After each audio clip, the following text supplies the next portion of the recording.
Back here at home, closing arguments wrapped up this morning in the USS Bonhomme Richard arson trial. Now the case is in the hands of the judge. Yeah, deliberations for this court-martial began just before 11 this morning. If found guilty, 21-year-old seaman recruit Ryan Mays could spend the rest of his life behind bars. CBS 8's Kelly Hessedal has been on verdict watch. She joins us live from Naval Base San Diego with the very latest. Kelly. That's right. The judge has had the case now for 5 hours, and so far no verdict. Now we're told he's going to be leaving tonight by 5 p.m. So if he hasn't reached a verdict by then, everybody will leave and then come back tomorrow morning. So here are some of the big issues that he'll be considering.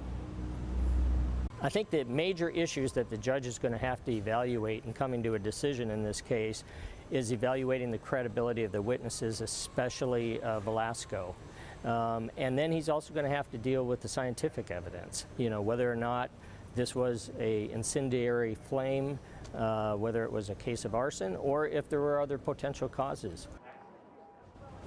And that was Gary Barthel, Mays' former attorney, who is now acting as a consultant for the defense. So during closing, prosecutors said Mays had the motive, he had the opportunity, and he had the ability to set this fire. They say he was disgruntled, angry at the Navy, angry that he dropped out of Navy SEALs training. He hated deck duty. He didn't want to be there. He didn't care about the ship or his shipmates, and he was going to prove a point. They went on to acknowledge that even though their evidence is all circumstantial, so what? In a lot of arson cases, they say the evidence is circumstantial. They point to their eyewitness Velasco, who says he saw Mays near the lower storage area before the fire started. And the ATF says arson was the cause. Now, the defense hit back, saying the government's case is filled with bias, that they ignored any evidence that didn't fit their theory that Mays started this fire, that some of the conclusions they drew were not only reasonable, they were ridiculous. Their so-called eyewitness Velasco, they say, changed his story several times. He was afraid of getting blamed for the fire, so he pointed the finger at Mays. Back out here live, they point to their own fire experts who came to the conclusion that it was possible the cause of this fire might have been arson, but it's also possible it could have been lithium batteries, or it could have been machinery that was stored in that same area. But their position is, if you don't know what the cause is, that you can't convict Mays. Heather and Carlo?